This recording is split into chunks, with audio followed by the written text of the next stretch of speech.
বাটাবাটির ঝামেলা ছাড়া কম উপকরণে এত মজাদার চিকেন রোস্ট রান্না করা যায়, বাসায় ট্রাই না করলে বুঝবেন না।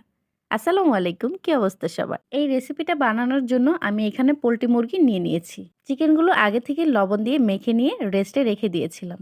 এতে করে চিকেনের মধ্যে লবণগুলো ভালোভাবে প্রবেশ করবে, চিকেনগুলো খেতেও বেশ ভালো লাগবে। পর্যাপ্ত পরিমাণ তেল গরম হতে দিয়ে এতে চিকেনের টুকরোগুলো দিয়ে দিচ্ছি।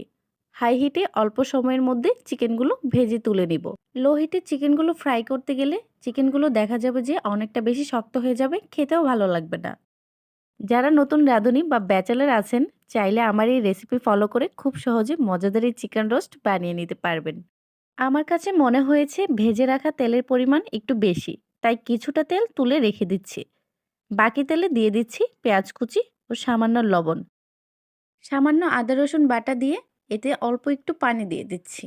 আজকের রেসিপির মেইন উপকরণ হচ্ছে